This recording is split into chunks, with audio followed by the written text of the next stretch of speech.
శ్రీ గణేశాయ నమః, శ్రీ సరస్వత్యై నమః, శ్రీ గురుభ్యో నమః. ఓం శ్రీ కృష్ణాయ పరమాత్మనే నమః. అందరికీ నమస్కారం అండి. భగవద్గీతలో 5వ అధ్యాయం కర్మ సన్యాస యోగం చెప్పుకుంటున్నాము. క్రిందటి భాగంలో 10, 11, 12 శ్లోకాలు చెప్పుకున్నాము. ఈ భాగంలో 13, 14 శ్లోకాలు చెప్పుకుందాము.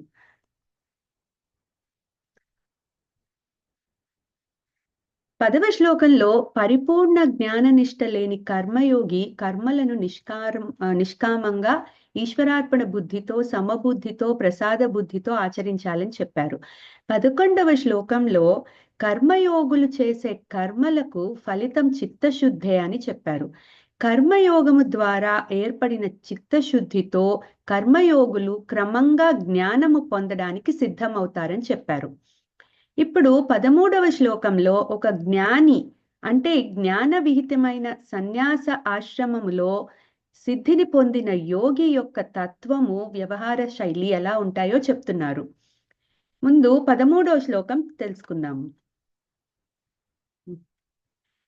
సర్వకర్మాణి మనసా సన్యస్యాస్తే సుఖం వశీ నవద్వారే పురే దేహి నైవ కుర్వన్న కారయన్. సర్వకర్మాణి మనసా సన్యస్యాస్తే సుఖం వశీ నవద్వారే పురే దేహి నైవ కుర్వన్న కారయన్. ఈ శ్లోకం యొక్క పద విభజన తెలుసుకుందాం. సర్వ కర్మాణి మనసా సన్యస్య ఆస్తే సుఖం వశీ నవద్వారే పురే దేహి న ఏవ కుర్వన్ న కారయన్. ముందు ఈ పదాల యొక్క అర్థం తెలుసుకుందాము, తర్వాత తాత్పర్యం తెలుసుకుందాము. సర్వ కర్మాణి మనసా అంటే అన్ని రకాలైన కర్మలను తన వివేక బుద్ధి చేత సన్యస్య పరిత్యజించి వశి ఇంద్రియాలన్నింటినీ జయించి ఆత్మ నిగ్రహంతో న ఏవ కుర్వన్ న కారయన్ నిజంగా ఏ కర్మకు తాను కర్తను కాదు, ఏ కర్మకు కారణం కూడా కాదని తెలుసుకొని నవద్వారే 9 ద్వారాలు కలిగిన పురే పట్టణము వంటిదైన దేహంలో ఆస్తే సుఖం హాయిగా సుఖంగా ఉంటున్నాడు. దేహి దేహము నందు నివసించే జీవుడు అంటే జీవాత్మ. సో ఇప్పుడు తాత్పర్యం తెలుసుకుందాం.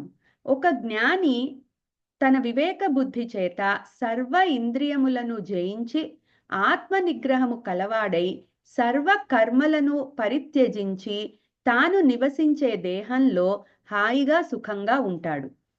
ఇక్కడ ఒక జ్ఞాని అంటే ఇందాక చెప్పినట్టుగా జ్ఞాన విహితమైన సన్యాస ఆశ్రమంలో సిద్ధిని పొందిన యోగి. ఇటువంటి జ్ఞాని తనను తాను శరీరంగా భావించడు. శరీరంతో ఇంద్రియాలతో చేసే పనులకు తాను కర్తను కాదు, కారణము కాదని తలుస్తాడు. అంటే ఏ పనిని కూడా నేను చేయట్లేదు, చేయించట్లేదు అని తెలుసుకుంటాడు. అన్ని పనులు ప్రకృతిలో ఉన్న గుణాల వల్ల జరుగుతున్నాయని ఎప్పుడు భావిస్తాడు. అందుకే ఆ కర్మలకు గాని వాటి ఫలితాలకు గాని అంటుకోకుండా నిశ్చలంగా ఉంటాడు. ఇటువంటి జ్ఞానము పొందిన జీవాత్మ నశించే తత్వము గల శరీరంలో నిశ్చింతగా ఉంటాడని చెప్తున్నారు. ఇక్కడ భగవానుడు శరీరాన్ని 9 ద్వారాలు గల పురంగా అంటే లేకపోతే పట్టణంగా చెప్తున్నారు. ఎట్లా అయితే ఒక పట్టణానికి బయట ఊళ్ళతో సంబంధాల కోసం వివిధ దిశలలో ద్వారాలు ఉంటాయో, మన శరీరానికి కూడా బయట ప్రపంచంతో సంపర్కం కోసం రంధ్రాలు ఉంటాయి. 2 చెవులు, ఒక నోరు, 2 నాసికా రంధ్రాలు, 2 కళ్ళు, అపానము, జననేంద్రియము, ఇవన్నీ మన శరీరంలో 9 ద్వారాలుగా చెప్పబడతాయి. ఒక పట్టణాన్ని ఎట్లాగైతే దాని రాజు పాలిస్తాడో ఈ జడమైన శరీరాన్ని ఆత్మ చైతన్యం నడిపిస్తుంది. ఒక రాజు తాను పాలించే పట్టణంలో నివసించి ఉంటాడు, కానీ దానికి అధిపతి అయి ఉండి ఎల్లప్పుడూ ఆ పట్టణ సంరక్షణ కోసం పాటుపడుతూ ఉంటాడు. అట్లాగే శరీరంలో జీవాత్మ తాను నివసించి ఉన్న శరీరంకు అధిపతినని అనుకుంటాడు. అహంకారము, బుద్ధి, మనస్సు, ఇంద్రియాలు మరియు జీవశక్తితో ఈ శరీరము నడపబడుతుంది. కానీ ఈ జ్ఞానము లేని జీవుడు ఈ శరీరమే తానని అనుకొని దానికి అధిపతినై ఉన్నానని భావిస్తూ శరీరము, ఇంద్రియాలతో జరిగే పనులన్నీ తానే చేశానని అనుకుంటున్నాడు. శరీరంతో అనుబంధం పెట్టుకొని దానికోసం కర్మలు చేస్తూ బంధాలలో ఇరుక్కుంటూ ఆ పరమాత్మకి ఇంకా ఇంకా దూరం అయిపోతున్నాడు. కానీ జ్ఞానముతో పరమాత్మను అనుభవంలోకి తెచ్చుకున్న యోగి తాను వేరు, శరీరము వేరని తెలుసుకొని ఆ శరీరానికి తాను అధిపతిని అన్న అజ్ఞానము వదిలిపెట్టి శరీరము యొక్క వికారాలేవి తను అంటించుకోడు. తనకు పరమాత్మకు భేదం లేదని తెలుసుకొని ఎప్పుడూ ఆ ఆత్మానందంలో రమిస్తూ ఉంటాడు. శరీరమును తన సాధనకి ఒక ఉపాధి అని అనుకొని ఆ ఎరుకతో ఉండి పరమాత్మతో తాదాత్మ్యం చెందుతూ ఉంటాడు. ప్రారబ్ధ కర్మల అనుసారం శరీరం ఉంటుంది కాబట్టి దానికి తగ్గట్టు కొన్ని పనులు జరిగిపోతూ ఉంటాయి. అవన్నీ పరమాత్మకే చెందుతాయని భావిస్తాడు. అందుకే అన్ని కర్మలను మానసికంగా త్యజించి ఆ శరీరంలో ఆనందంగా స్థితుడై ఉంటాడు. తన చుట్టూ జరిగే అన్ని విషయాలను ఒక ఆసక్తి లేని పరిశీలకుడిగా చూస్తూ ఉంటాడు. అంటే ఒక సాక్షిగా చూస్తూ ఉంటాడు. తాను ఒక సచ్చిదానంద స్వరూపమును అనే జ్ఞానంతో నవద్వారములు గల శరీరంలో స్వేచ్ఛగా ఉంటాడు. ఎందుకు ఎందుకంటే ప్రాపంచిక విషయాలు తనను ఏమాత్రం చెలింపవు. అంటే జీవభావము పూర్తిగా నశించి బ్రహ్మముతో తాదాత్మ్యం చెందుతూ ఉంటాడు. సో ఒక జీవన్ముక్తుడే శరీరంలో ఉంటాడు. శరీరం పడిపోయాక అతడు మోక్షాన్ని పొందుతాడు. ఇంకా ఈ సంసారంలోకి రాడు. ఈ శ్లోకంలో యోగి ఈ లోకంలో శరీరముతో గాని ఇంద్రియాలతో గాని చేసే ఏ పనికి తాను కర్తను కాదు, కారణము కాదు అని అనుకుంటాడు. మరి ఈ జ్ఞానము లేని వారు ఈ లోకంలో అన్ని కర్మలకు కారణము ఎవరని అనుకుంటారు? భగవంతుడా? ఈ విషయాన్ని 14వ శ్లోకంలో వివరిస్తున్నారు. 14వ శ్లోకం చూద్దాం. న కర్తృత్వం న కర్మాణి లోకస్య సృజతి ప్రభుః న కర్మ ఫల సంయోగం స్వభావస్తు ప్రవర్తతే. న కర్తృత్వం న కర్మాణి లోకస్య సృజతి ప్రభుః న కర్మ ఫల సంయోగం స్వభావస్తు ప్రవర్తతే. ఈ శ్లోకం యొక్క పద విభజన తెలుసుకుందాం. న కర్తృత్వం న కర్మాణి లోకస్య సృజతి ప్రభుః న కర్మఫల సంయోగం స్వభావః తు ప్రవర్తతే. ఇప్పుడు ఈ శ్లోకం యొక్క ఈ పదాల యొక్క అర్థం తెలుసుకుందాము. న కర్తృత్వం న కర్మాణి అంటే కర్మలకు ప్రేరణ గాని కర్మల పట్ల కర్తృత్వం గాని లోకస్య సృజతి ప్రభుః లోకంలో జనులకు భగవంతుడు కలిగించడు. న కర్మ ఫల సంయోగం కర్మల యొక్క ఫలితాలతో అనుబంధాన్ని కూడా భగవంతుడు కలిగించడు. స్వభావః తు ప్రవర్తతే ఒక వ్యక్తి యొక్క స్వభావము అతడిలో కర్మలను చేసేందుకు ప్రేరేపిస్తుంది. కర్మలకు కర్తగా భావించేలా చేస్తుంది. కర్మ ఫలాలను అనుభవించేలా కూడా ఆ ప్రకృతే చేస్తుంది, లేకపోతే ఆ స్వభావమే చేస్తుంది. ఈ లోకంలో జనులకు ఈ శ్లోకం యొక్క తాత్పర్యం చూద్దాము. ఈ లోకంలో జనులకు కర్మల పట్ల ప్రేరణ గాని కర్తృత్వము గాని భగవంతుడు కలిగించడం లేదు. అలాగే కర్మల యొక్క ఫలితాలతో అనుబంధాన్ని కూడా భగవంతుడు కలిగించడు.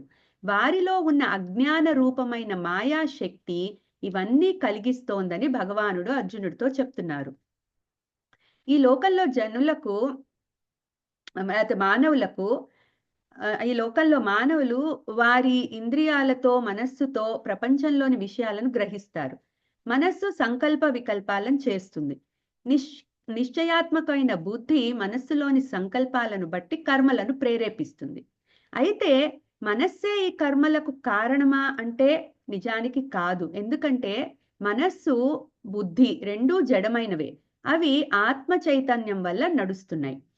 మరి ఈ ఆత్మ ఈ కర్మలకు కారణమా కాదు.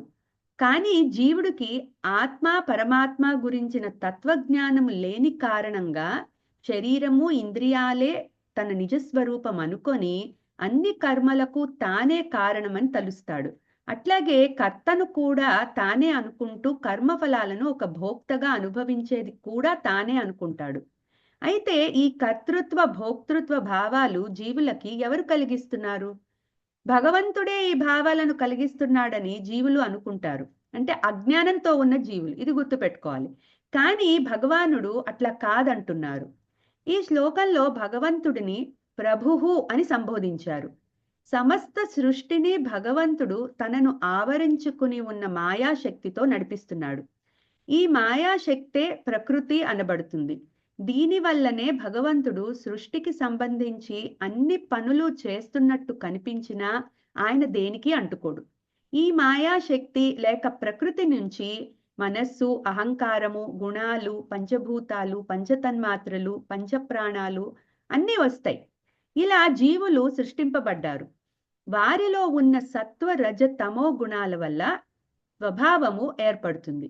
ఆ గుణాలు బయట ప్రపంచంలోని విషయాలతో సంయోగము అయినప్పుడు కర్మలకు కారణమవుతాయి.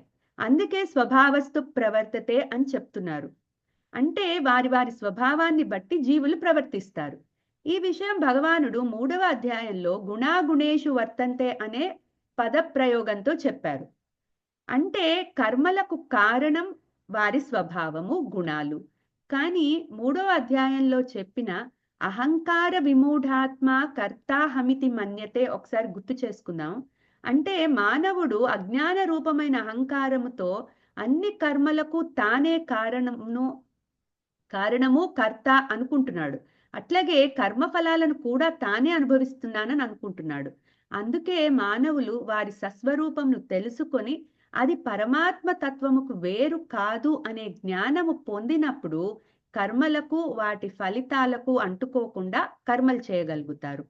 వివేకముతో తన నిజస్వరూపము బ్రహ్మస్వరూపమే అని తెలుసుకున్న యోగి మాత్రం కర్మలన్నీ ప్రకృతిలో ఉన్న గుణాల వల్ల జరుగుతున్నాయని తెలుసుకొని కర్తృత్వ భావన, భోక్తృత్వ భావన లేకుండా ఉంటాడని ముందు శ్లోకంలో తెలుసుకున్నాము.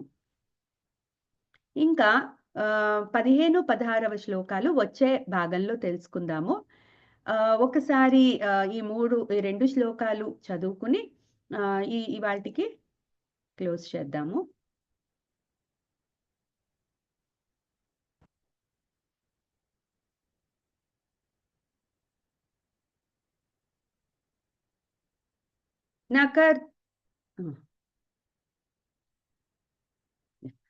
సర్వకర్మాణి మనసా సన్యస్యాస్తే సుఖం వశీ నవద్వారే పురే దేహి నైవ కుర్వన్న కారయన్ న కర్తృత్వం న కర్మాణి లోకస్య సృజతి ప్రభుః న కర్మఫల సంయోగం స్వభావస్తు ప్రవర్తతే. చాలండి వాళ్ళకి. మళ్ళీ వచ్చే భాగంలో ఇంకో 2 శ్లోకాలు తెలుసుకుందాము. జ్ఞానానందమయం దేవం నిర్మల స్ఫటికాకృతిం ఆధారం సర్వ విద్యానాం హయగ్రీవముపాస్మహే.